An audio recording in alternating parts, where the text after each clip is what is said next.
सबसे पहले तो बताया गया है कि जिस पंडित जी महाराज को आप पूजा के लिए बुला रहे हैं उस आचार्य में 6 लक्षण होने चाहिए।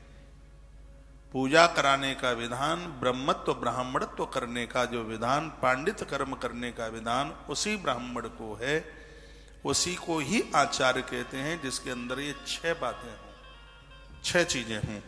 क्या क्या है? वेदांगी ब्रह्मचारी च गुणवान सुविलक्षण नीतिज्ञो बुद्धिमान श्रेष्ठ एव आचार्य उच्यते।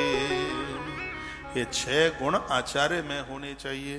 क्या क्या? वेदांगी ब्रह्मचारी च गुणवान सुविलक्षण नीतिज्ञो बुद्धिमान श्रेष्ठ एव आचार्य उच्यते। जिसके अंदर ये 6 गुण हैं उसको सर्वोच्च आचार्य के नाम से जाना जाता है।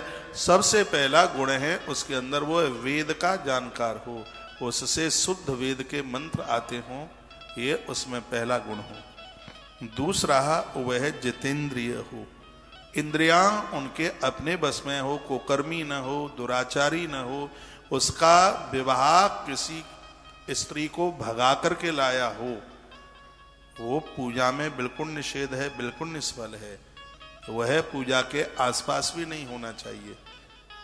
इंद्रियों को जीतने वाला ब्राह्मण तो पहले नंबर पर वेद को जानने वाला, दूसरे नंबर पर है वह जितेंद्रिय हो, तीसरा है कि वह गुणवान हो, उसके अंदर कोई दोष ना हो। तो देखिए ये जो 6 लक्षण हैं आचार्य में, बोलिए मत, अभी मेरा नंबर है बोलने के लिए। जिसके अंदर 6 गुण हैं ऐसा ब्राह्मण देवता वर वधू की शादी पढ़ने को आवे तो कमाल हो जाए। पहला है वेद को जानने वाला, दूसरा है जितेंद्रिय, तीसरा है गुणवान और चौथा है विद्वान।